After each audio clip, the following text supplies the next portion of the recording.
Política, com Rosiane Carvalho.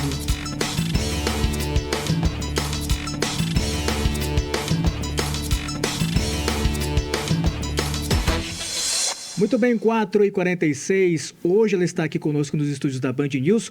Rosiane Carvalho, boa tarde. Boa tarde, Ricardo. Boa tarde para os ouvintes, para as ouvintes. Boa tarde para a Thaís Gama. Estou desconfiada que a Thaís está no clima do conclave. Tá? Sim, né? Eu achei assim que esse negócio no seu pescoço está parecendo com o símbolo do Espírito Santo. Não, e nem é uma borboleta de pingente, um coração com pedras prateadas. Mas eu sabia que não ia ser nada definido. Tô brincando, mas eu já vi nesse isso, né? clima. É que a minha avó me deu um terço uma vez, aí a pontinha dele era um símbolo do Espírito Santo, né? Era uma avezinha mesmo. Aí eu olhei e achei parecido.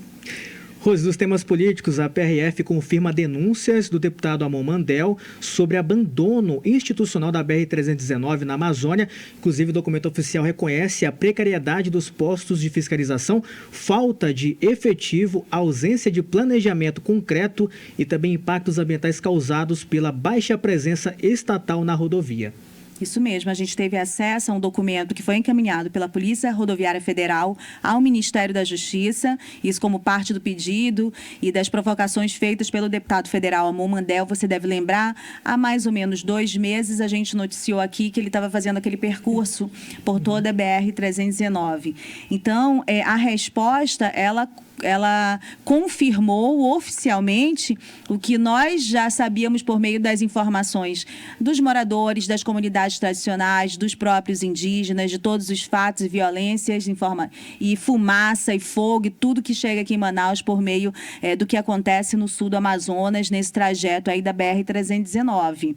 E aí eles falam que, na resposta, que a corporação acaba revelando, Ricardo, que nenhum dos postos da Polícia Rodoviária Federal na BR-319 conta com presença contínua e integral, sendo operados apenas por maneira parcial ou esporádica. A unidade de apoio localizada na rodovia é utilizada de forma eventual, o que evidencia a ausência de fiscalização permanente em uma das regiões mais sensíveis do país para o tráfico de drogas, crimes ambientais e transporte ilegal de cargas.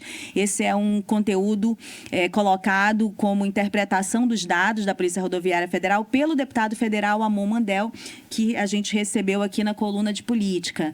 Bom, isso é um dado muito grave, é um dado que precisa ser mesmo exposto para que a gente consiga debater por outros ângulos essa defesa da BR-319. A BR-319, ela é possível de ser feita? Não é possível, sabe? Não é só dinheiro para a obra, não é só um estudo, apesar de que o estudo precisa ser feito e ser apontado os sérios riscos ambientais e as crises que podem ser provocadas para populações tradicionais, inclusive populações tradicionais de não contato com a sociedade.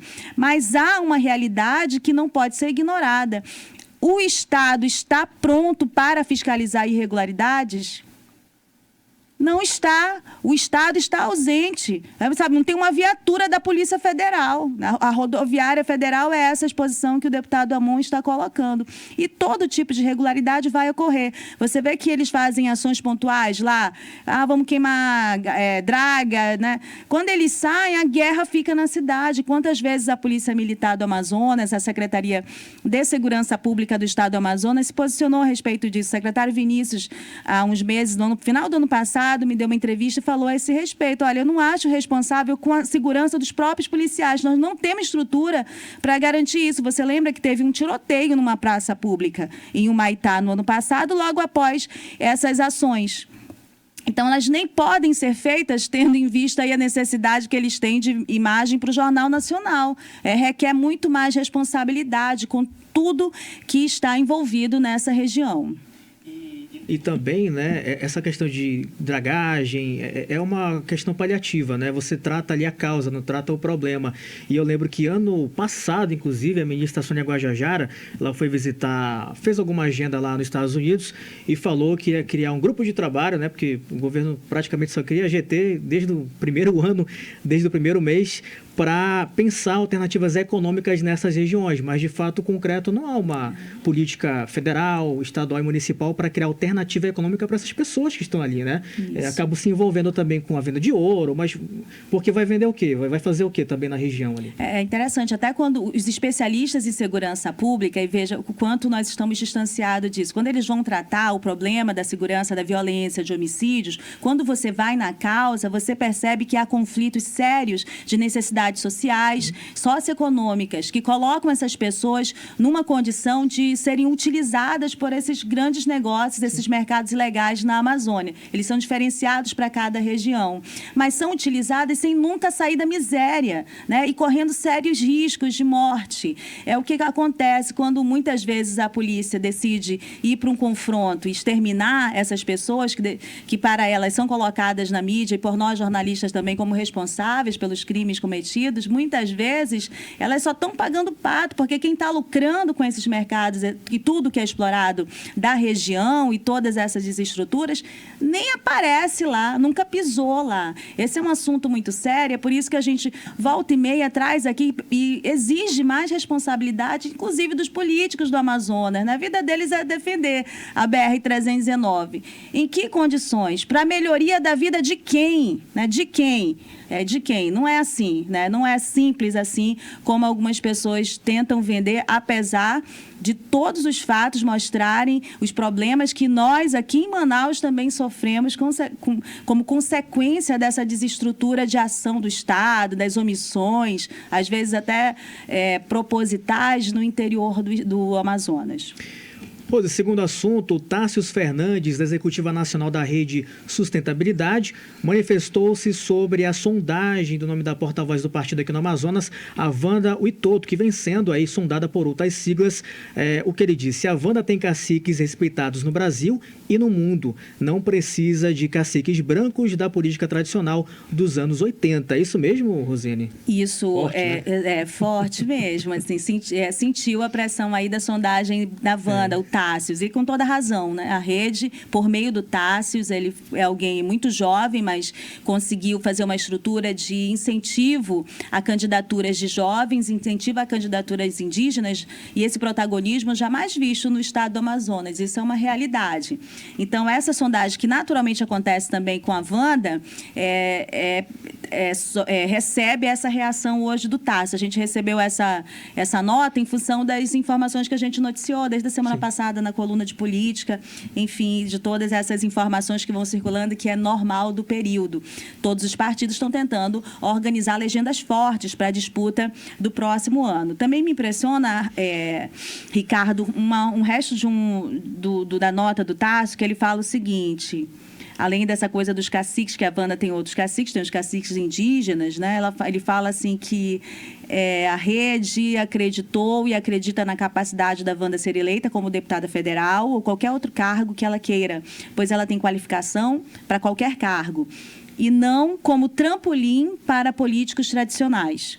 Que eles investem nela para que ela própria seja uma política eleita e não seja usada em outros espaços como trampolim para políticos tradicionais, que não tem a ver com a defesa do que a Wanda se posiciona publicamente e do que a rede tem construído também como posição para direitos indígenas, direitos ambientais. Bom, aí ele fala o seguinte: políticos que, inclusive, são contra pautas indígenas. Enquanto a especulação do senador Eduardo Braga querer a Wanda, tem que perguntar do senador o que ele acha do marco temporal, demarcação de terra indígena e garimpo em terra indígena. Essa é a posição dura, firme do Tássius. O Tássius, ele é o fundador da rede, um dos fundadores da rede e membro da Executiva Nacional. E, olha, o Tássius está como a gente fala, se especializando em peitar gente grande, porque tu sabe que foi aqui na coordenação do Amazonas, da rede do Amazonas, que foi pedida a expulsão da Heloísa Helena, da rede sim. Sustentabilidade. Você trouxe aqui também. Então é isso. as informações. Olha, não sei se a gente tem mais um minutinho, acho que vale sim, um pouquinho do comentário. Nessa questão específica do trampolim, na leitura do Tássios, aí uma leitura mais fria mesmo.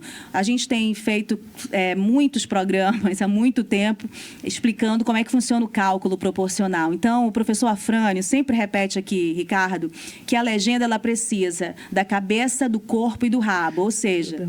Eu ia perguntar isso, justamente isso. Então, o que é a cabeça? São os políticos que realmente eles têm muita projeção de votos, têm estrutura e que o partido considera que eles podem realmente ser eleitos nos cargos proporcionais, seja deputado federal ou estadual. Quem são essas pessoas? São aquelas que estão recebendo os mais robustos recursos. Muitas vezes também os parlamentares que têm já mandato. Ou seja, no campo do MDB, a gente tem alguns nomes que a gente tem tratado. Um deles está despertando ciúme não só dentro do MDB, está despertando ciúme de outros parlamentares, né? Que é o Jesus. Tem recurso pra caramba, na habitação tem entrega, né? É alguém que tem carisma também, há de se admitir. Então, esse é um nome cabeça para o MDB. Vão filiar outros parlamentares, 2, o Saulo e o Paulderney. Será que tem espaço para eleger mais que 3, que 4? Né? Então, eles precisam do corpo. O que é o corpo? São os candidatos com um potencial mediano de voto. Ora, 30 mil votos é excelente, é o que a Wanda, hoje, eles enxergam na Wanda e todo. E tem os com menor potencial de voto, 2 mil votos, 3 mil votos, 5 mil votos, que eles consideram rabo. Né? Então, assim, é tudo pensado de forma estratégica. Outra questão, a gente já fiz matéria para a Folha de São Paulo, nós fizemos programas no Exclusiva também, tratando a respeito do posicionamento dos partidos de centro e de direita em relação aos direitos indígenas. Eles votam tradicionalmente contra direitos indígenas. É só você medir, inclusive o mais recente, que é o marco temporal, mas tem uma série de outros projetos, entendeu?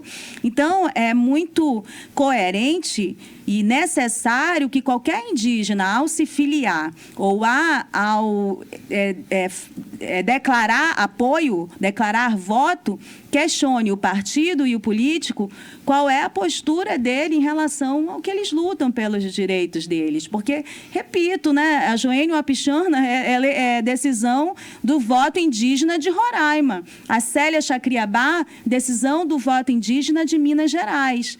A Soninha Guajajara, Marina Silva, decisão do voto consciente em relação à Amazônia dos eleitores de São Paulo. E aqui, né, o que nós pensamos a esse respeito? Eles vão se eleger com massiva votação de pessoas que não são a favor dos votos indígenas. Isso isso está claro. Então, é preciso que os indígenas também enxerguem por outros ângulos e percebam o valor que tem, o peso que eles têm nessa conjuntura toda. E também fica o desafio para a rede fazer uma política mais pesada, né? O pessoal e a rede tiveram a Michelle Enders, por exemplo, em 2020, não tinha o rabo, né? Não tinha o rabo nem o meio, ela teve 8 mil votos. A Wanda também teve uma boa votação para federal, teve 30, 40 mil votos. Será que a rede ou os partidos de esquerda estão dispostos a se unificar em torno da Wanda? Eu já respondo, não. Não, jamais. Mas ela vai para onde? Para o MDB, onde não teria espaço? É complicada a vida da Wanda também. Não é fácil, não. Eu ouvi uma coisa muito legal dela, demonstrou muita maturidade lá no ATL, era uma conversa informal com outros indígenas, eles falavam sobre política de uma outra forma, e ela disse, as pessoas me cobram algumas coisas, que eu saia da rede, que eu vá para ali, que eu não fui para o PT e atrapalhei o pessoal do PT de se eleger os homens brancos, né? Teve um cara, vou chamar de cara, assim, porque para não chamar de outra coisa, que falou isso. Mas ela disse, eu não sei se sou eu.